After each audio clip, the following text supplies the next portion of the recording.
आज हम waste management के ऊपर सॉलिड वेस्ट को पढ़ेंगे। सॉलिड वेस्ट क्या होता है अच्छे से समझेंगे।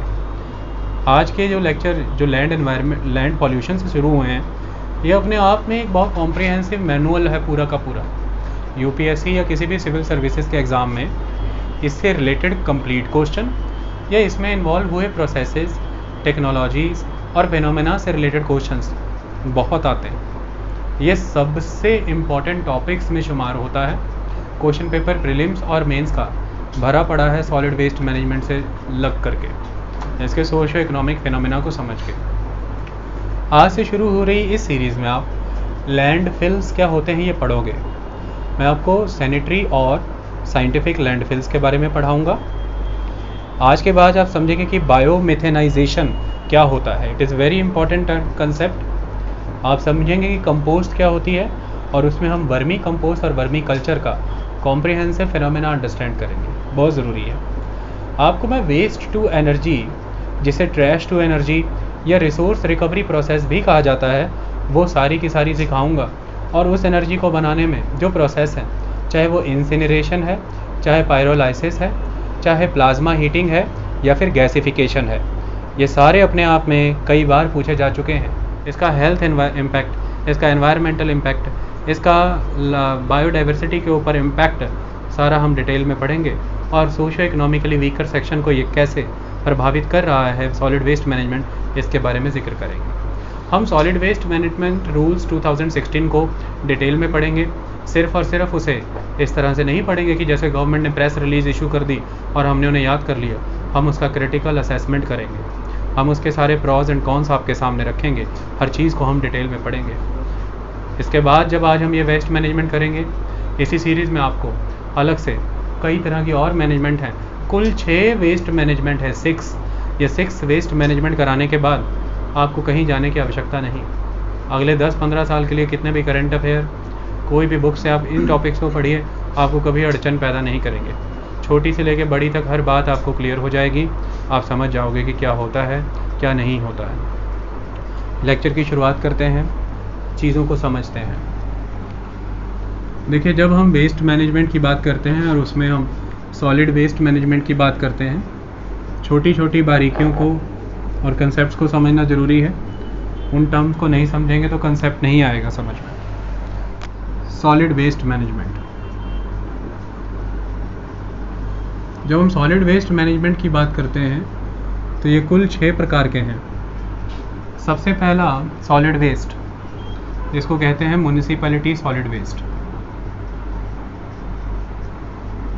Municipality solid waste. Second, plastic solid waste. Third one, जिसे आप ई वेस्ट कहते हैं, ई सॉलिड वेस्ट। चौथा, construction and demolition solid waste. Next, hazardous solid waste. और इसके अलावा कौन सा सॉलिड वेस्ट हो सकता है? Municipality solid waste, plastic solid waste, E waste. Very good. उस दिन हमने डिस्कस किया था बायोमेडिकल सॉलिड वेस्ट। कुल 6 प्रकार के वेस्ट आपको पढ़ाऊंगा। सबसे जुड़े हुए मैनुअल्स अलग से गिवन है, रूल्स गिवन है। आज जब हम इसकी बात कर रहे हैं कि हम सॉलिड वेस्ट मैनेजमेंट रूल्स 2016 पढ़ने जा रहे हैं, इसमें जिक्र केवल इसका हो रहा है, म्युनिसिपैलिटी सॉलिड वेस्ट का। बाकी के 5 सॉलिड वेस्ट के अलग से मैनुअल हैं, अलग से रूल है, वो अलग से पढ़ने हैं। आप कंफ्यूज ना होते इसके लिए मैंने 6 कैटेगरीज लिख दी हैं। आपको परेशानी ना हो इसके लिए मैंने आपको बता दिया कि सॉलिड वेस्ट मैनेजमेंट रूल्स में सिर्फ म्युनिसिपल सॉलिड वेस्ट पढ़ना है। मैं आपको बताऊंगा म्युनिसिपल सॉलिड वेस्ट क्या होता है, हर चीज़ हम डिस्कस करेंगे। इनके लिए हम प्लास्टिक सॉलिड वेस्ट रूल पढ़ेंगे, ई वेस्ट रूल्स पढ़ेंगे, construction and demolition solid waste rule पढ़ेंगे, हजार्डस सॉलिड वेस्ट रूल पढ़ेंगे और बायोमेडिकल सॉलिड वेस्ट रूल पढ़ेंगे, वो अलग से होंगे। चलिए हम कवर करते हैं म्यूनिसिपैलिटी सॉलिड वेस्ट रूल्स।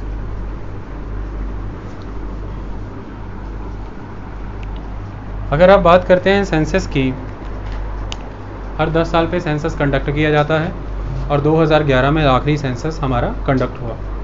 2021 में नया सेंसस पेंडिंग है। डिकेनियल लेवल पर सेंसस कंडक्ट होता है। सर्वेयर जनरल के अधीन ये सेंसस पे मोहर लगती है। आप अपने घर में एटलस ले आएँ या फिर घर में कोई मैप लगाएं, सर्वेयर जनरल इम्पॉर्टेंट है। इनफैक्ट ये भी इम्पॉर्टेंट है, अगर ये कंसेप्ट आप याद रखें कि आपकी कंट्री का माउंट एवरेस्ट जो चोटी है उसको भी नाम उस समय के जॉर्ज एवरेस्ट जो सर्वेयर जनरल होते थे उनके नाम पे दिया गया। अदरवाइज़ उसका नाम पीक 15 है। आप पीक्स के अलग अलग नेम देते हैं, फिर आपने सर्वेयर जनरल के नाम पे उसका नाम रखा। इसी तरह से नाम रखे जाते हैं। तो हर 10-10 साल पे जो सेंसस कंडक्ट किया जाता है, इस सेंसस के द्वारा कुछ आंकड़े हैं हमारे पास। वो आंकड़े क्या कहते हैं? अगर इंडिया की बात करें तो सेंसस ये बताता था कि इंडिया की पॉपुलेशन लगभग 1.2 बिलियन है, जिसे हम 120 करोड़ कहते हैं। लेकिन अगर 2013-14 के अराउंड के आंकड़े देखें तो इंडिया की पॉपुलेशन समवेयर अराउंड 1.33 बिलियन चली गई है। लेकिन मतलब लगभग इंडिया 133 से 135 करोड़ के अराउंड खड़ा है। 133-35 करोड़ आबादी कम नहीं होती, जबकि वो देश जो वर्ल्ड का 2.4% लैंड मास होल्ड करता है, मतलब हमारे पास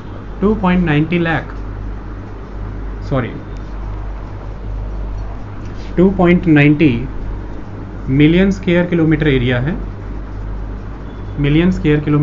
है, जिसमें हम लगभग वर्ल्ड की 18% पॉपुलेशन होल्ड कर रहे हैं। मतलब हमारे पास अप्रॉक्स 2.25% लैंड है केवल वर्ल्ड का, और हम 18% पॉपुलेशन को होल्ड करते हैं। दैट्स वाई उन कंट्रीज़ के मुकाबले हम वन ऑफ द हाईएस्ट माने जाते हैं जिनमें पॉपुलेशन डेंसिटी बहुत है। हमारी कंट्री की पॉपुलेशन डेंसिटी 325 पर्सन्स पर स्क्वायर किलोमीटर है। 325 पर्सन्स पर स्क्वायर किलोमीटर एग्जिस्ट करते हैं हमारी कंट्री में। लेकिन ये पॉपुलेशन डेंसिटी भी अगर इक्वली डिस्ट्रीब्यूटेड होती तो कोई बात नहीं थी। अगर आप दिल्ली जैसे शहर को देखेंगे, आपको यही पॉपुलेशन डेंसिटी 1600-1700 पर पर्सन पर किलोमीटर। कुछ ऐसे शहर हैं जहाँ पर आंकड़े 11,000 पर्सन पर किलोमीटर तक जाते हैं। लेकिन जब आप बात अरुणाचल प्रदेश की करते हैं, 10 से 12 पर्सन पर स्क्वायर किलोमीटर के अराउंड मिलते हैं।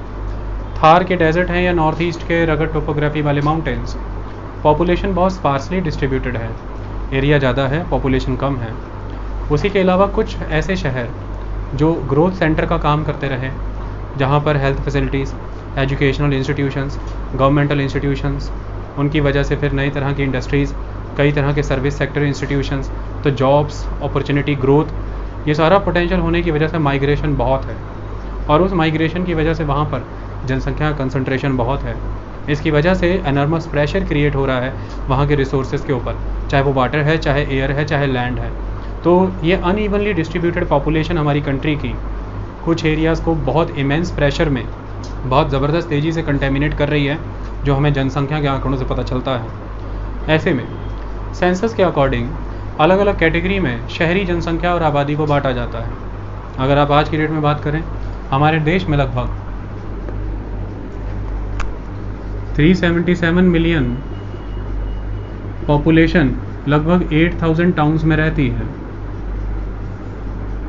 यानी कि 8,000 अर्बन एरियाज़ में रहने का काम करती हैं लगभग 377 मिलियन पॉपुलेशन।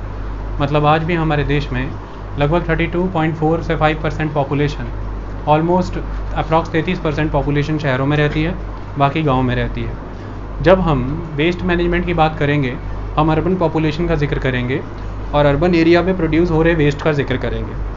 इसमें रूरल वेस्ट कंसिडरेशन में नहीं है, क्योंकि मोस्टली ये जो अर्बन एरियाज़ हैं यही एक तरह से कंसिडर किए जाते हैं कि वेस्ट को जनरेट करते हैं बड़े लेवल पर, क्योंकि वेस्ट जनरेशन इक्वलेंट पाई गई है आपकी प्रॉस्पेरिटी लेवल से, और प्रॉस्पेरिटी लेवल के अकॉर्डिंग है आपके इनकम लेवल के अकॉर्डिंग आपके कैटेगरीज बनाई गई हैं, high income group, medium income group and low income group. और इन 3 इनकम ग्रुप्स में से high and medium income group में सबसे ज़्यादा प्रोपेंसिटी पाई गई है कि जैसे जैसे इनकम बढ़ती है उस तरह से ये वेस्ट ज़्यादा जनरेट करते हैं।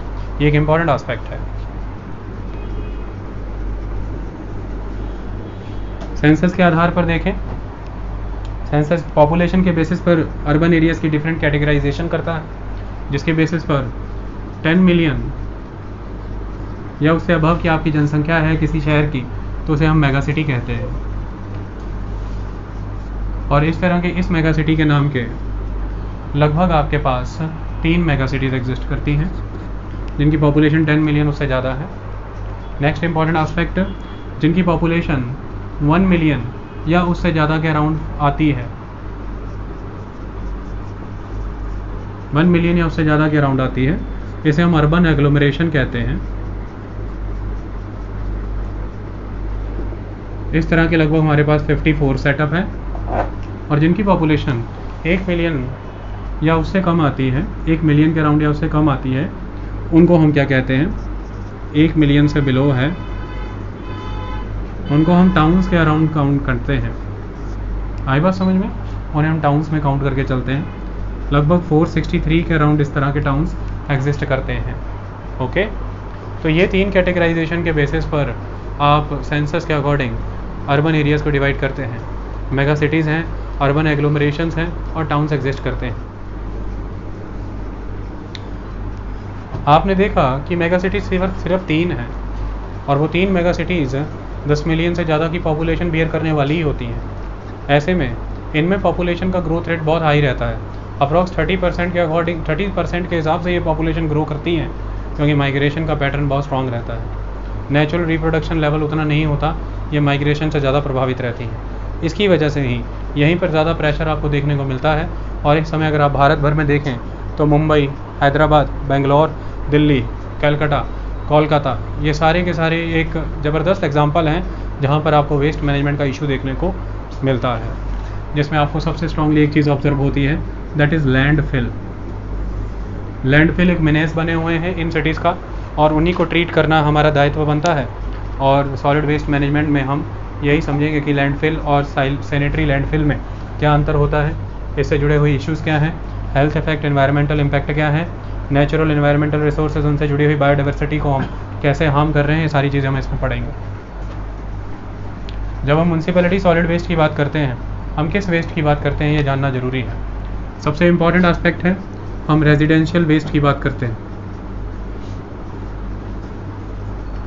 आपके घरों से कोई भी वेस्ट जनरेट हो रहा है, आपकी कॉलोनी की सड़कों से वेस्ट जनरेट हो रहा है, आपकी कॉलोनी में रखे हुए वो सेंट्रल बिन या वो कम्युनिटी बिन जो बहुत बड़ा सा बिन है जिसमें सभी घर वाले लोग आकर के अपना कचरा डाल रहे हैं, वहाँ से जो भी प्रोड्यूस हो रहा है, ये सारा का सारा लिटर, सारा का सारा trash, garbage, everything, it is a kind of municipal solid waste. तो रेजिडेंशियल कॉम्प्लेक्सेस से जो जनरेट हो रहा है वो सॉलिड वेस्ट है। कमर्शियल एरिया से जनरेट हो रहा है, आपके स्कूल्स हैं, बैंक्स हैं, कॉलेजेस हैं, एनीथिंग। अगर आपके घर में आप पेन यूज़ करते हैं, आप एक पेन की एक खाली रिफ़िल निकालिए। मान लीजिए आप किसी कॉलेज में पढ़ते हैं, 4,000 स्टूडेंट हैं, 4,000 स्टूडेंट की पेन रिफ़िल कभी तो ख़त्म होती होगी। 4,000 रिफ़िल निकाल करके अगर मैं आपके डाइनिंग टेबल पर रख दूँ, बहुत ज़्यादा हो जाएंगी, आप हैरान हो जाएंगे। आज की डेट में रिफ़िल और पेन के खर्चे में कीमत का अंतर नहीं है, इसकी वजह से रिफ़िल की जगह पेन ही डिस्कार्ड कर दिया जाता है। आप दूर ना जाएं, हमें देख लें, हमारे ये मार्कर ख़त्म होने पे हम इसे भी डिस्कार्ड करते हैं और ये अंततः डस्टबिन में जाकर के ख़त्म होता है। इसके अंदर रिफ़िल है, इसके अंदर लेड ओरिएंटेड इंक है, ये खुद पीवीसी और प्लास्टिक से बना हुआ है। कुल मिलाकर के कई तरह के ये पॉल्यूटेंट्स कंट्रीब्यूट करता है।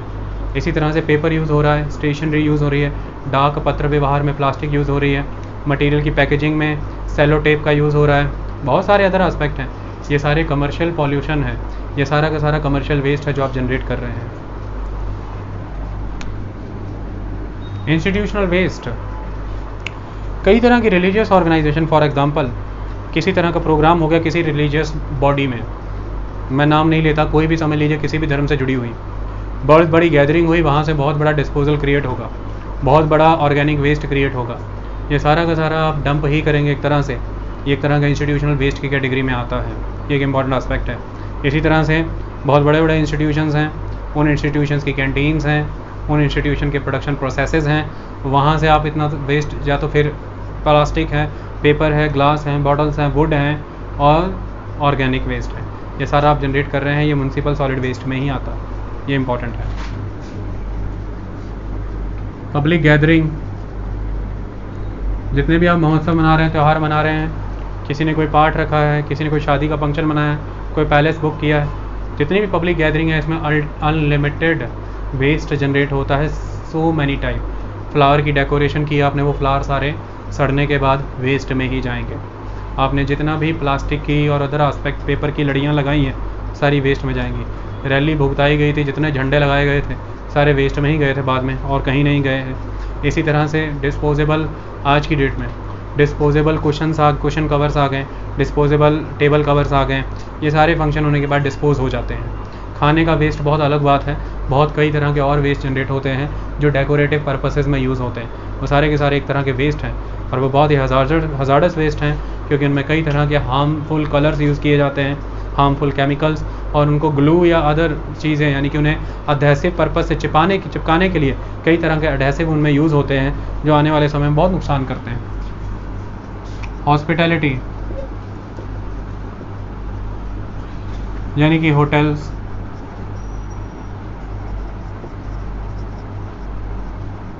रेस्टोरेंट जो कहना है वो कहना, टूरिज़्म, इन सारे माध्यम से बड़े पैमाने पर आपका वेस्ट जनरेट होता है होटल्स के।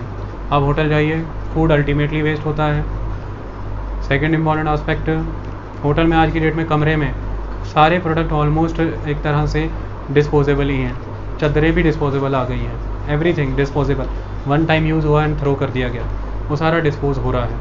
ये सारा जितना भी हमने देखा, ये म्यूनसिपैलिटी सॉलिड वेस्ट का काम है। पहले इसमें एक और सॉलिड वेस्ट काउंट होता था, लेकिन उसका कैरेक्टर और नेचर अलग दिखा, उसे अलग कर दिया गया। वो क्या था? सबसे इम्पॉर्टेंट, अगर आप हॉस्पिटल में जाते हैं, आपका हाथ गल गया है, हाथ में कैंसर हो गया, प्रॉब्लम है, लीवर है, किडनी है, आंतड़ियाँ हैं, अंगूठा जल गया है, कट गया है, वो सब ऑर्गन काटने पड़ते हैं, निकालने पड़ते हैं, आंतड़ियाँ, एवरीथिंग। वो कहाँ जाती थी? वो कूड़े के ढेर में जाती थी और अंततः वो म्यूनसिपल सॉलिड वेस्ट के तौर पे ख़त्म होती थी। आपके जख्म हुआ है, कुछ भी आपने बैंडेड बिटाडिन लगा के लगाई है, वो बैंडेड उतार के नहीं बैंडेड, वो कहाँ गई है? वो पट्टी कहाँ गई है? सारी वो वेस्ट में गई है। इंजेक्शन लगाया गया है, वो सिरिंज कहाँ गई है? वेस्ट में गई है। गोलियाँ खाई हैं, गोलियों के पत्ते हैं, सलाइन चढ़ाया गया था, सलाइन की बोतल बची हुई है, जिन ग्लव से आपको क्लीन किया गया है, आपके एक्सक्रीटा को उठाया गया है, वो सारा का सारा। और ऐसे में बहुत सारी बूढ़ों की पॉपुलेशन और यंगस्टर्स की पॉपुलेशन, या बहुत से मेंटली सिक लोग हैं, उन्हें कई तरह के सैनिटरी डायपर्स यूज़ करने पड़ते थे, वो सारा का सारा वेस्ट कहाँ जा गया? यहीं चला गया है। तो कुल मिलाकर के बायोमेडिकल वेस्ट का कैरेक्टर बहुत अलग पाया गया, ये बहुत हज़ार्डस पाया गया, ये म्यूनसिपल सॉलिड वेस्ट से डिफरेंट पाया गया, इसलिए इसके लिए अब रूल अलग से हैं। हालांकि ये भी म्यूनसिपैलिटी में काउंट होता है, बट इसके लिए रूल अब अलग है, इसे हम अलग से पढ़ेंगे। बायोमेडिकल वेस्ट का जिक्र और चर्चा बहुत अलग होगा। इतनी बात क्लियर हुई आपको? अब सबसे इम्पॉर्टेंट आस्पेक्ट ये आता है कि इन वेस्ट में सबसे खतरनाक वेस्ट जिसे काउंट किया जा रहा है, ये है सैनिटरी वेस्ट, जो कहीं से भी जनरेट हो सकता है, जो commercial area, residential area, hospitality, hotel, restaurant, कहीं से भी ये वेस्ट जो कॉमन, यानी कि जितने भी सैनिटरी डाइपर्स हैं, सैनिटरी नैपकिन्स हैं, अदर सैनिटरी प्रोडक्ट्स हैं, they are ultimate harmful. They have dedicated specialized chemicals जिनमें सोक इन करने की कैपेसिटी होती है, and they can not discard like a simple waste product. You have to treat them specifically, only then you can discard, otherwise they will create a kind of hazardous chemical reaction in the dump, then they will contaminate the water, air and other living bodies thereon. So the thing is, इसके लिए कई तरह के प्रयास किए जा रहे हैं। जो रूल्स लाए गए हैं, सॉलिड वेस्ट मैनेजमेंट रूल 2016, उसमें क्या प्रबंध किए गए मैं समझा दूंगा। ओके, हमें सॉलिड म्यूनसिपैलिटी वेस्ट की कैटेगरीज क्लियर, सोर्सेज क्लियर, कहाँ से आ रहा है।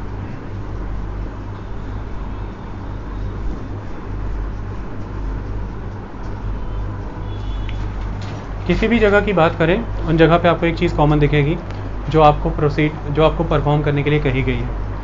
क्या कहा गया है? वेस्ट को आपको 3 हिस्सों में डिवाइड करना है।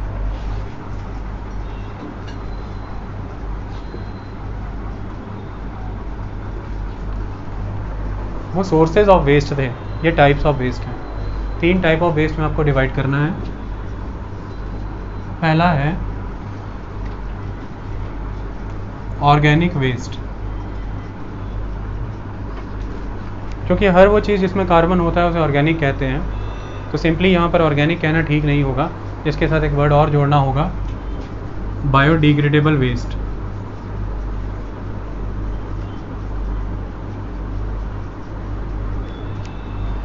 और इसके साथ साथ अगर हम इसे म्युनिसिपैलिटी सॉलिड वेस्ट में काउंट कर रहे हैं तो it is a kind of wet waste.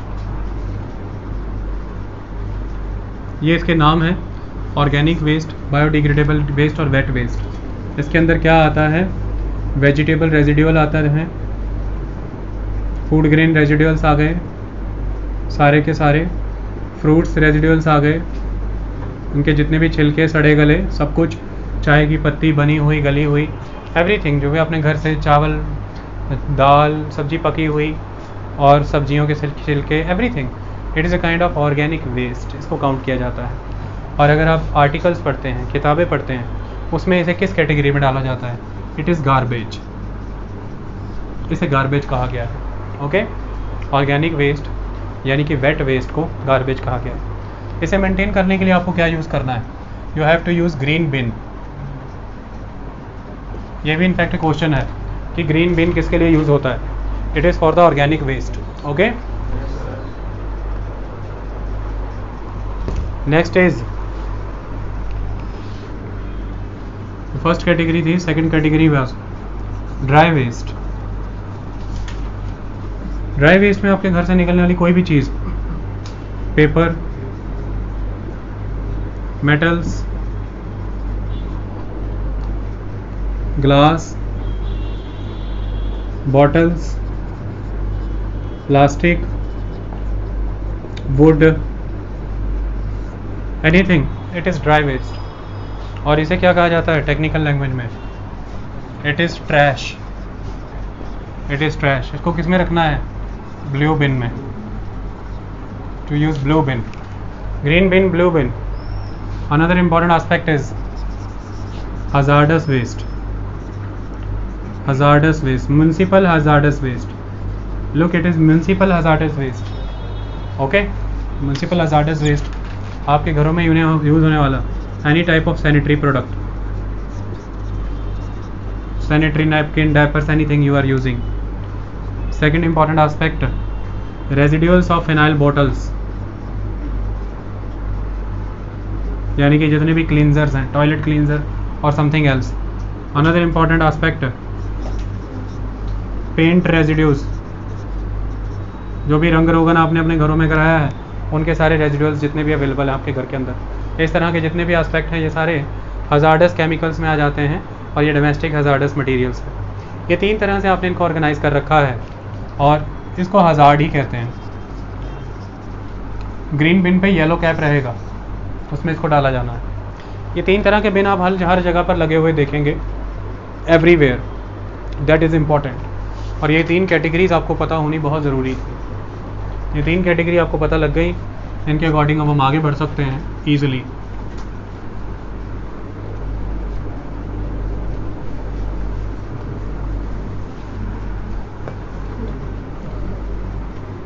देखिए, आप अगर अपनी कंट्री की बात करें या वर्ल्ड लेवल पर किसी भी कंट्री की बात करें, एक अप्रोच यूज़ की जाती है वेस्ट को मैनेज करने के लिए, that is 3R approach. That approach is very important approach, that is 3R। 3R में सबसे पहला अप्रोच जो यूज़ होती है दैट इज़ रिड्यूस। आपसे रिक्वेस्ट की जाती है कि the best way to manage the waste, kindly reduce it, reduce its usages, reduce its necessity and the requirement. ये कैसे हो सकता है? आप अगर किसी भी तरह की ग्रॉसरी मार्केट में परचेज़ करने गए हैं, कोई फ्रूट्स लेने गए हैं, वेजिटेबल या अदर फूड प्रोडक्ट्स, आप अपने पैकेट यूज़ करें। आप अपना गनी बैग या कोई और बैग, झोला लेकर के जाएं, उनसे प्लास्टिक के लिफाफे ना लेकर के आएँ। ये पहला important aspect. Second important aspect, अगर घर में आप किसी भी तरह से खाना पीना या अदर प्रोडक्ट्स के लिए कोई डिस्पोजेबल यूज़ करते हैं, प्लीज़ डोंट यूज़ दैम। आप प्लास्टिक की क्रॉकरी या कोई भी ऐसी चीज़ें यूज़ करें जिनसे आपके इन सारे प्रोडक्ट्स की रिक्वायरमेंट रिड्यूस हो जाए, जिन्हें आप डिस्पोज ऑफ ही करने वाले हैं। आप किसी भी तरह से पैकेज्ड प्रोडक्ट्स को अवॉइड करें, डिस्कार्ड करें, ये सारी चीज़ों से बचें। आप सिल्वर फॉइल, एलुमिनियम फॉइल जिसे कहते हैं, खाना उसमें पैक करने के बजाय प्योर मलमल कॉटन लीजिए, क्लॉथ कटिंग कीजिए और उनमें रोटियां, चपातियां, जो भी आपको परोठे वगैरह पैक करने हैं आप उनमें पैक करिए। ज़्यादा फ्रेश रहते हैं, ज़्यादा गुड रहते हैं और वाटर भी ट्रैप नहीं होता, पानी भी ट्रैप नहीं होता इसमें, जो कि सिल्वर फॉइल की मेन प्रॉब्लम है। ये सारे प्रोसेस आप अपनाइए, आप रिड्यूस करेंगे तो रिड्यूस करना बहुत ज़रूरी है। ओके, ये फर्स्ट स्टेप है। Second step is reuse. आपको रीयूज़ करना ज़रूरी है।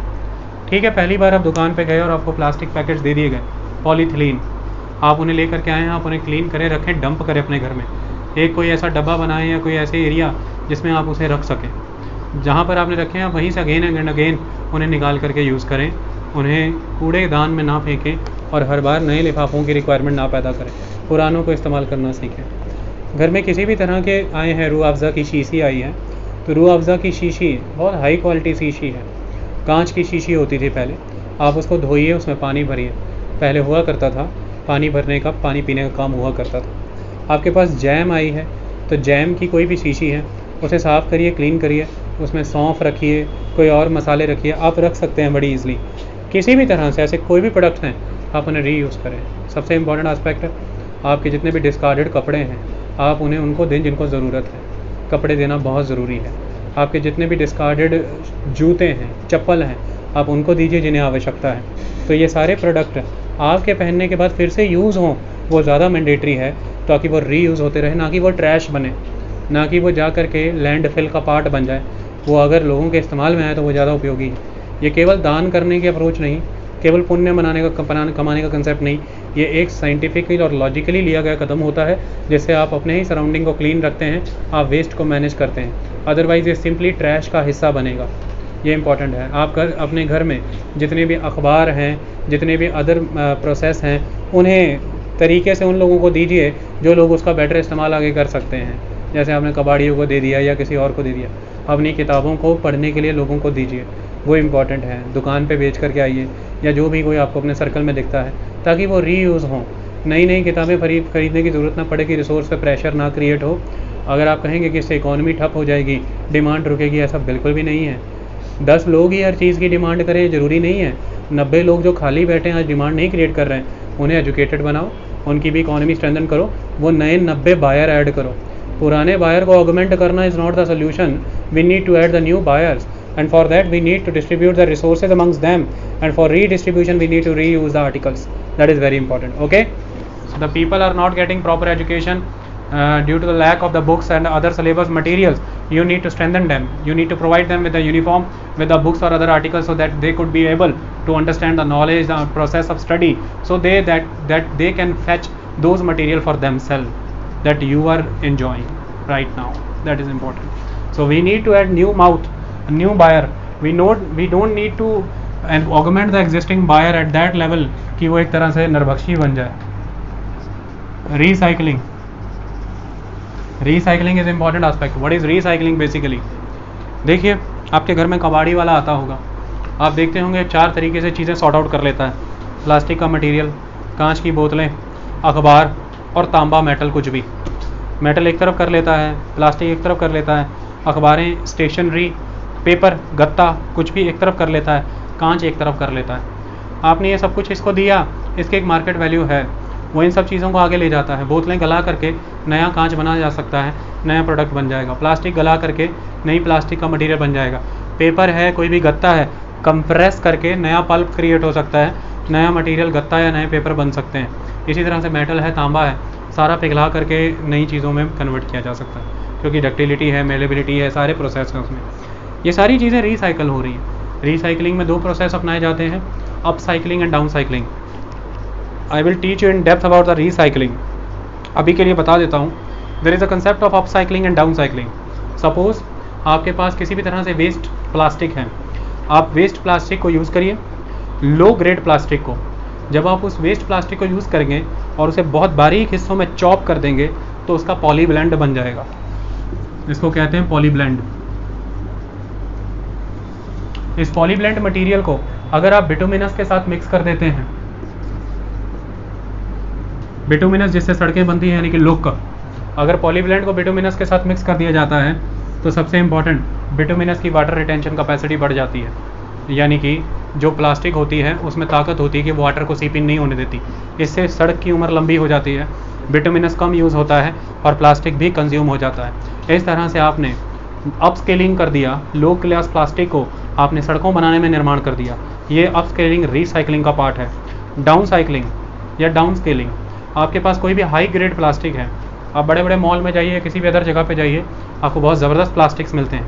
अगर आप कोई बकेट खरीदते हैं या कोई अदर प्रोडक्ट, तो there are different categories of plastic. ये सारे प्लास्टिक्स को हम लो क्लास प्लास्टिक में बदल के एक लिफाफे से 10 लिफाफे बन सकते हैं। तो हाई क्लास प्लास्टिक से 10 लिफाफे बना लिए, क्योंकि उसमें कई तरह के मिक्सचर करके, जैसे थोड़ा सा ग्रास रेजिड्यू, थोड़ा सा अदर मटेरियल रेजिड्यू, आप कुछ लिफाफे देखेंगे उसमें आपको छिटपुट मटेरियल डिस्ट्रीब्यूटेड मिलेंगे, आप लो क्लास प्लास्टिक बना सकते हो। ऐसे में प्लास्टिक यूटिलाइज हो गया। लेकिन इसमें अगर हम देखें डाउन स्केलिंग की बात या अप स्केलिंग की बात, रिसर्च की बहुत नीड है, कलेक्शन का बहुत प्रॉब्लम है, ये सारी चीज़ों पर डिस्कस करेंगे। क्लियर हो गया रिसाइकलिंग, व्हाट इज़ रिसाइकलिंग? तो रिड्यूस करें, रीयूज़ करें या रिसाइकलिंग करें, ये इम्पॉर्टेंट है। भारत की अगर हम बात करें तो भारत जैसा मुल्क जो कि एक डेवलपिंग इकोनॉमी है, 68% पॉपुलेशन आज भी रूरल है, उसका 70 to 80% पॉपुलेशन एग्रीकल्चर में है। एग्रीकल्चर जिसका जीडीपी में कंट्रीब्यूशन मुश्किल से 14% है, लेकिन एम्प्लॉयमेंट 58% को प्रोवाइड कर रहा है, एनर्मसली प्रेशर के अंडर है। ऐसे में ऐसा एग्रीकल्चर जिसमें 85% लैंड सिर्फ 7% बिग फार्मर के पास है और 15% फार्मर मुश्किल से सिर्फ और सिर्फ 85% फार्मर मुश्किल से 15% लैंड पे सर्वाइव कर रहा है। It is a difficult scenario. आपके पास रिसोर्सेज का ऑलरेडी क्रंच रहता है कि आप वेस्ट मैनेजमेंट और उन तरह की चीज़ों पर फोकस करें। तेज़ी से बढ़ती हुई इन अर्बनाइजेशन मेगा सिटीज़ की फॉर्म में तेज़ी से बढ़ती हुई ज़रूरतों का विकास भी कर रहे हैं, आपकी नीड बढ़ती चली जा रही है और आपके वेस्ट भी बढ़ते चले जा रहे हैं। ऐसे में सरकार की प्रायोरिटीज़ कुछ पर्टिकुलर एरियाज़ पर चली जाती हैं, जिन प्रायोरिटीज़ में सबसे इम्पॉर्टेंट हो जाता है अच्छा पानी। तो स्वच्छ पानी मुहैया कराना ज़रूरत है सरकार की, clean water. Second electricity, third food, बिजली, पानी और भोजन, ये 3 चीज़ों पर सरकार ज़बरदस्त खर्चा करती है और ये सर्विसेज ऑलवेज़ प्रायोरिटी पर रह जाती है। सरकार हमेशा यह भूल जाती है कि इनके अलावा वेस्ट मैनेजमेंट जैसी भी एक सर्विस है जो उसे प्रोवाइड करनी है एट एनी कॉस्ट, क्योंकि अल्टीमेटली ये बढ़ती हुई अर्बनाइजेशन, ये नए नए कॉन्ग्लोमरेट्स एक दिन सफ़र करेंगे जब यही ढेर लैंडफिल के उनके सराउंडिंग में पहुंच जाएंगे। लेकिन being a developing country, being a lack of policy framework, being lack of awareness, lack of technology, heavy and expensive technology imported from other countries, corruptions, nexus between the municipal corporations and the contractor mafias जो dump में जाकर के landfills करते हैं। There are so many reasons and they are responsible for the lack of the sound waste management rules. We need to think about that and we will discuss about that. ऐसे में सरकार के सामने कौन सी चीज़ exist करती है? तो सरकार बीइंग अ डेवलपिंग कंट्री, हमारी कंट्री का वेस्ट मैनेजमेंट के पिलर कौन से रहते हैं? The सबसे first aspect is the sustainable development.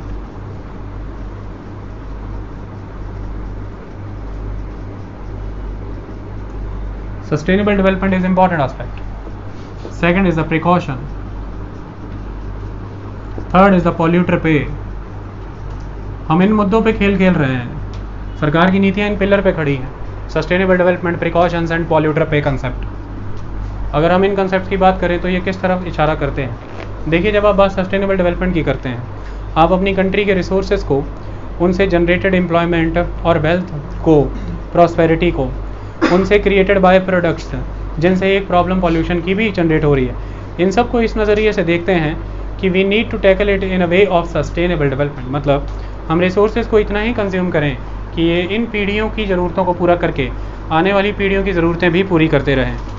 इसमें आपका मानना ये है कि रिसोर्स अपने आप ही अपने आप ही बहुत ही लॉजिकल सेंस में यूटिलाइज होंगे। जब आप रिसोर्स को इसमें यूज़ करेंगे कि आज की पीढ़ियों की सभी मांगें पूरी हों और आने वाली पीढ़ियों को भी मिले, तो आप ऐसा मानते हैं कि आप रिसोर्स ऑलरेडी इस वे में यूज़ कर रहे हैं जो एक तरह से सस्टेनेबल वे में यूज़ हो रहा है, जिससे जो वेस्ट क्रिएट होगा वो मैनेजेबल है। ऐसा बिल्कुल भी नहीं है। आपको ये ट्रिकल डाउन थ्योरी छोड़नी होगी। आप ये नहीं मान सकते कि सस्टेनेबल डेवलपमेंट अप्रोच अपना करके वेस्ट ऑटोमेटिकली मैनेज हो जाएगा। You have to think about it. क्या है? You need to surgical strike on the very pollution. You need to surgical strike on the very issue of the waste management. आप उसे trickle down theory या फिर automatical adjustment theory के basis पे नहीं छोड़ सकते कि समय के साथ वो बैलेंस हो जाएंगी चीज़ें। उसका हम भयावह चेहरा देख पा रहे हैं। दिल्ली की 4 साइट हैं, गाज़ीपुर, नरेरा, भलसवा और ओखला। चारों में से 3 सारी लिमिट को क्रॉस कर चुकी हैं, यानी कि 15 मीटर की ऊंचाई बताई गई है, 50 मीटर की ऊंचाई तक पहुंच चुके हैं। कुतुब मीनार की ऊंचाई 73 मीटर है, कुतुब मीनार से 23 मीटर ही नीचे हैं। ज़रा सा इंतजार करिए, कुतुब मीनार को क्रॉस कर जाएंगे तो हेरिटेज क्या रहेगा। किसी कार्टूनिस्ट ने या किसी राइटर ने अखबार में कार्टून बना दिया कि गांध का ढेर कुतुब मीनार से ऊंचा है, तो यही हेरिटेज और यही कल्चर होगा। मॉडर्न सोसाइटी ने क्या दिया, किसी सोसाइटी ने कुतुब मीनार दिए और एक सोसाइटी ने डंप के ढेर दिए। ये इंपॉर्टेंट है।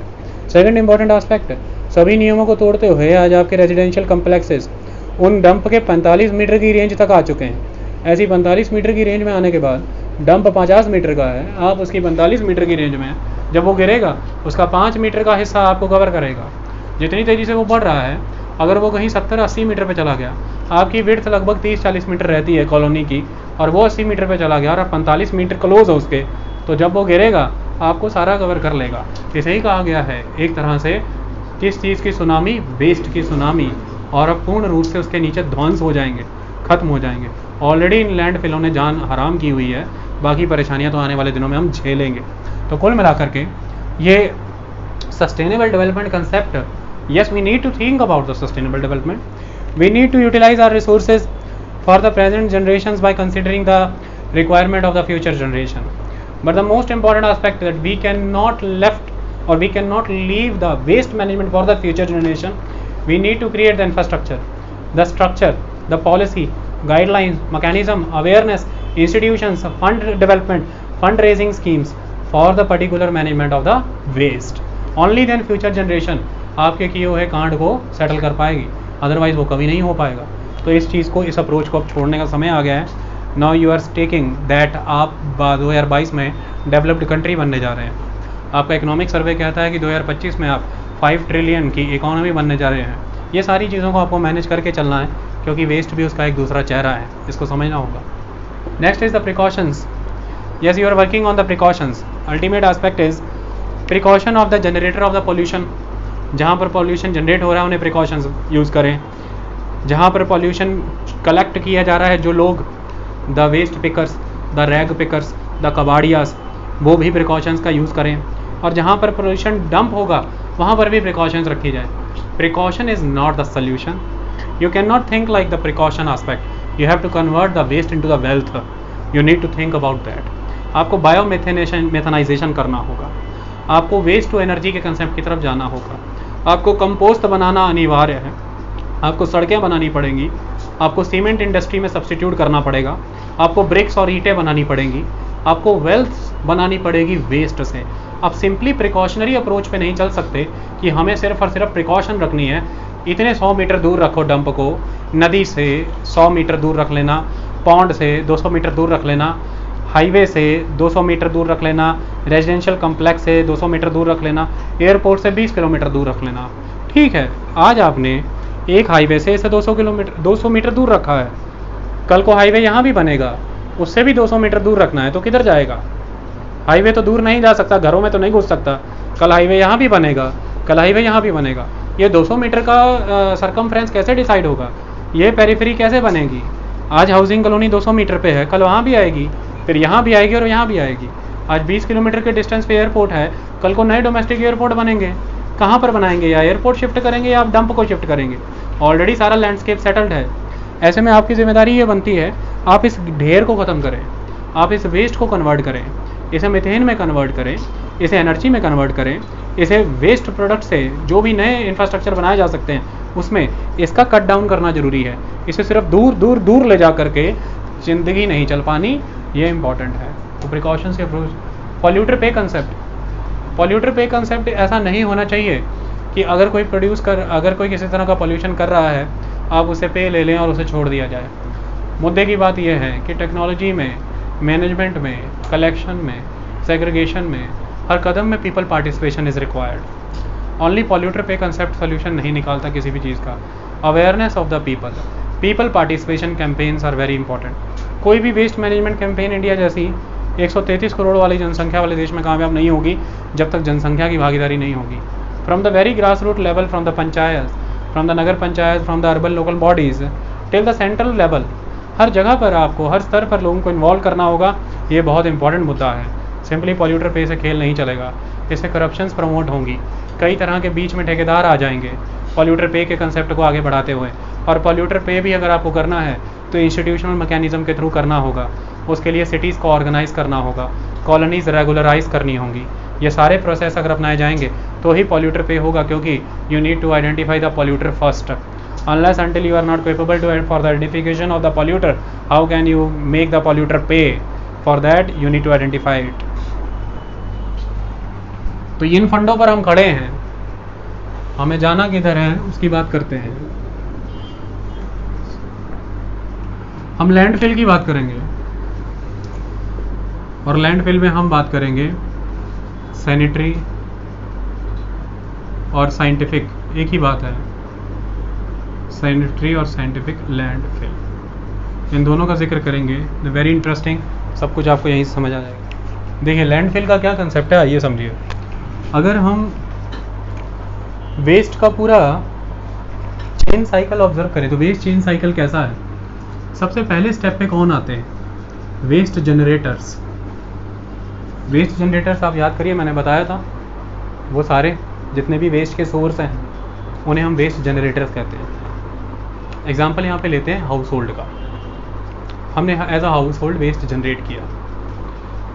अब वेस्ट जनरेट होने के बाद नेक्स्ट इंपॉर्टेंट कड़ी आ जाती है वेस्ट कलेक्टर्स। वेस्ट कलेक्टर्स, इन्हीं की जिम्मेवारी है वेस्ट को ट्रांसपोर्ट करने की भी। तो waste collection and waste transportation is a very important aspect. अब ये वेस्ट कलेक्टर पे ही सारा खेल है।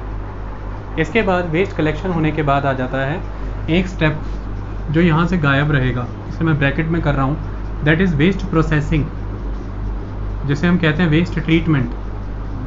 तो वेस्ट प्रोसेसिंग और ट्रीटमेंट, ये कलेक्शन के बाद ये प्रोसेस आता है, और लास्ट में आता है डंपिंग, वेस्ट डंपिंग। डंपिंग कहाँ, लैंडफिल्स।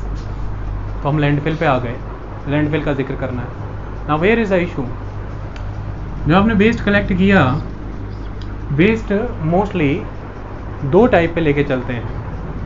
पहला वेस्ट है आपके पास वेट, यानी कि ऑर्गेनिक।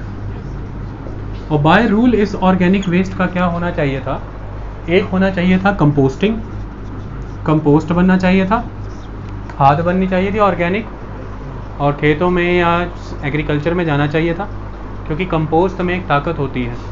ये तीन तरह की शक्तियाँ प्रदान करता है मिट्टी को। सबसे पहले लंबे समय तक जब आप माइक्रोब्स के माध्यम से, बैक्टीरियाज और माइक्रोबॉडीज़, बैक्टीरिया और फंगी दोनों, ये दोनों मिलकर के जब ऑर्गेनिक वेस्ट को डीकम्पोजिशन करते हैं, तो उस डीकम्पोजिशन प्रोसेस के दौरान जो नया सिंपल कम्प्लेक्स फिनोमेना से सिंपलर कंपाउंड्स बनते हैं, धीरे धीरे समय बीत जाने पर वो सारा ऑर्गेनिक मटेरियल एक ह्यूमस में बदल जाता है, एक ह्यूमस कंटेंट बन जाता है। ये ह्यूमस कंटेंट मिट्टी की तरह बिहेव करता है, इसे मिट्टी पे डाल दिया जाता है। सबसे पहले ये मिट्टी को सॉफ्ट करने का काम करता है, तो ये मिट्टी को सॉफ्टनिंग प्रोवाइड करता है। और एग्रीकल्चरल ऑपरेशंस के लिए, रूट पेनिट्रेशन के लिए, न्यूट्रिशन साइकिल के लिए वी नीड सॉफ्ट सॉइल। जब भी आप कोई न्यूट्रिशन चाहिए पौधे को, उसकी जड़ों को, मिट्टी नरम होनी चाहिए। एग्रीकल्चर ऑपरेशन के लिए मिट्टी नरम होनी चाहिए।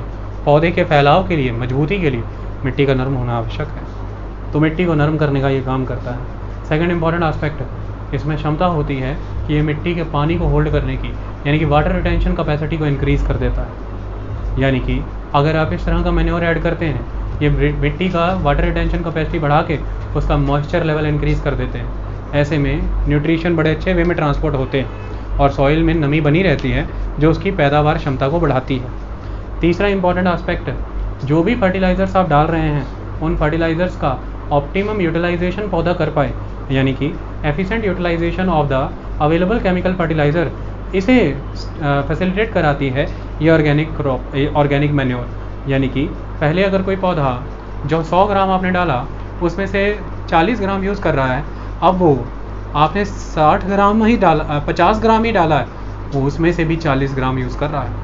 आधी रिक्वायरमेंट हो गई आपकी केमिकल फर्टिलाइज़र की, क्योंकि ये फर्टिलाइज़र्स की ऑप्टिमम यूटिलाइजेशन कराता है, एफिशिएंट यूटिलाइजेशन कराता है, ये वाटर रिटेंशन कैपेसिटी को बढ़ाता है, ये सॉइल को सॉफ्ट करता है, ये मित्र कीड़ों को यानी कि जो फ्रेंड बैक्टीरियाज हैं, फ्रेंड इंसेक्ट्स हैं, उन्हें ताकत प्रदान करता है, वो जिंदा होने लग जाते हैं। और जब वो एक बार जिंदा हो जाए, सशक्त और मजबूत हो जाए, स्ट्रेंथेंड और एम्पावर्ड हो जाए, उसके बाद वो बेहतर वे में जो भी लिटर या जो भी पेड़ पौधे पत्ते कोई भी गोबर या कुछ भी उसे बड़े वे में उसकी फ्रेगमेंटेशन करके उसे डिकम्पोज करने लग जाते हैं, सॉइल की नेचुरल फर्टिलिटी रिस्टोर हो जाती है। ये सारे फ़ायदे ये देता है। तो कंपोस्ट बनाना बहुत इंपॉर्टेंट है। और इसमें अगर कहीं आपने केंचुए डाल दिए, एक बड़ा सा आपने पिट ले करके उस पिट में ये सारा मटीरियल आपने ऑर्गेनिक वेस्ट डाल के उसमें केंचुए इंड्यूस कर दिए, यानी कि वो वर्मी इन्हें कंज्यूम करते हैं और कंज्यूम करके इन्हें ब्रेक डाउन कर देते हैं। फिर उन वर्मीज़ का जो एक्सक्रीटा निकलता है वो जब इसमें ऐड होता है तो खाद का लेवल कहाँ चला जाता है आप सोच ही नहीं सकते। बस उनके मुंह से पेट से होकर के उनके एक्सक्रीशन तक आपको खाद पास करानी है एक बार, और वो बन जाती है वर्मी कंपोस्ट। ये वर्मी कल्चर के माध्यम से होता है। डिटेल्ड में इसमें लेक्चर जाएगा वर्मी कल्चर, इसके प्रॉस कॉन्स, इसकी कॉस्ट इफेक्टिवनेस, ये क्यों नहीं हो पा रहा, किसानों को उपलब्ध क्यों नहीं हो पा रहा, केंचुए पालना क्यों महंगा पड़ रहा है, क्या क्या नुकसान है, everything we will discuss in detail. Okay, that is very important topic. लेकिन मैंने आपको बता दिया कि कलेक्शन के स्टेप पे ही अल्टीमेटली तो इसे वाया प्रोसेसिंग माध्यम इसे जाना चाहिए था वेट ऑर्गेनिक को कंपोस्ट, और कंपोस्ट के क्या क्या उपयोग हो सकते थे हमने पढ़ा। सबसे इम्पोर्टेंट सेकंड एस्पेक्ट इसका बायोमेथेनाइजेशन हो सकता था, बायोमेथेनाइजेशन हो सकता था, इसे बायोमेथेनेशन भी कहते हैं। किसी किताब में बायोमेथेनेशन है, कहीं कहीं बायोमेथेनाइजेशन है। आप सभी जानते हैं कि जब किसी एक डेडिकेटेड पिट में under the compressed atmosphere, compact atmosphere और नॉन एरेटेड कंडीशंस में, अगर हवा की कमी में, ऑक्सीजन की कमी के ऐसे माहौल में आप बैक्टीरिया और फंगी, अगर आप फंजाई कहना चाहते हैं, आप कहिए, मैं कई बार समझा चुका हूँ, ठीक है। वैसे टेक्निकली ये फंजाई है क्योंकि जी कॉन्सोनेंट है और आई वोवल है। जब भी कॉन्सोनेंट के बाद वोवल आए और साउंड ई का आए तो आपको कॉन्सोनेंट को उसके लेटर से ही प्रोनाउंस करना है, और जब भी कॉन्सोनेंट के बाद वोवल आए और साउंड आ का आए तो आपको कॉन्सोनेंट को उस साउंड से प्रोड्यूस करना है। जैसे सी के बाद ए है तो वो कैप है, लेकिन सी के बाद ई है तो मिशुबिशी की गाड़ी सीडिया, वो सी है। ओके, वो स्टंटा मैंने क्लियर कर दिया। अब आप इतना समझ लो, मुझे फंगी अच्छा लगता है, मैं फंगी कहूँगा, आप फंजाई कहा करें। तो बैक्टीरिया और फंगी की एक आदियत है, जब भी एनारोबिक कंडीशन एग्जिस्ट कर रही हैं, उस एनारोबिक कंडीशन के अंदर आकर के वो डिकम्पोजिशन जब कर रहे हैं, उस डिकम्पोजिशन से क्रिएट हो रही है मीथेन। मीथेन बहुत ज़बरदस्त गैस है, आप इसे एज अ फ्यूल यूज़ कर सकते हैं, आप इसे लिक्विफाई भी कर सकते हैं, और लिक्विफाई वर्जन में आप इसे ट्रांसपोर्ट भी कर सकते हैं। ये इंपॉर्टेंट है। तो बायोलॉजिकल मेथेनाइजेशन हो सकता है। ये दो प्रोसेस आपके हो गए। इसके अलावा जितना भी मटेरियल आपने लिया उसमें से लिया ड्राई, यानी कि ट्रैश। ट्रैश में पेपर, प्लास्टिक, ये सारा ग्लास, ये सारा मटेरियल एग्जिस्ट कर रहा था। इसमें से जितना भी कंबस्टिबल मटेरियल है, सारा ज्वलनशील पदार्थ, जिसमें लगभग 15,000 किलो कैलोरी पर किलोग्राम प्रोड्यूस करने की क्षमता है, जिसमें कैलोरीफिक वैल्यू जिसकी कितनी है, कैलोरीफिक वैल्यू जिसकी है 15,000 किलो कैलोरी पर किलोग्राम। तो ये अल्टीमेटली एनर्जी प्रोड्यूस करने का काम आ सकता है। मतलब ये इसमें सेल्फ कंबशन पावर होती है। जैसे आपके चूल्हे में आपने पहली तीली लगाई है, उस तीली और इतने से मिट्टी के तेल को, आपके पास दो ऑप्शन थे। आप वो चूल्हे को लगातार मिट्टी का तेल डाल के जला सकते थे, जिसमें आप एक फ्यूल वेस्ट करते, या डीजल या पेट्रोल। दूसरा, आपके पास अखबारें पड़ी हैं, अब थोड़ा सा मिट्टी तेल डाल के अखबार को आग लगाओ और अब अखबारें ही जलाओ। दोनों से क्या हुआ, आपका खाना पक गया। अल्टीमेटली आपके फ्यूल का वर्क किसने रिप्लेस कर दिया, उस ट्रैश ने, उस पेपर ने। और जबकि उसकी जगह आपको क्या जलाना पड़ना था, कोयला या फिर फॉसिल फ्यूल। तो कुल मिलाकर के ये सारा ट्रैश आप ले जाते हैं। इस ट्रैश को ले जाने के बाद इसकी सॉर्टिंग की जाती है। सॉर्टिंग करने के बाद जो कंबस्टिबल प्रोडक्ट्स हैं वो सारे सेपरेट किए जाते हैं, जिनमें पेपर, प्लास्टिक हैं, डिस्कार्डेड रबर टायर्स हैं। रबर टायर आप चलाते हैं, आप देख सकते हैं। प्लास्टिक में बहुत ज़बरदस्त कंबस्टिबल वैल्यू है, पेपर में कंबस्टिबल वैल्यू है, गत्ता है। ये सारी चीज़ें आप एक जगह पे इकट्ठी करके इन्हें रोटेटर बेल्ट्स में ले जा करके चॉपिंग मशीन में डाल करके चॉप डाउन कर दिया जाता है।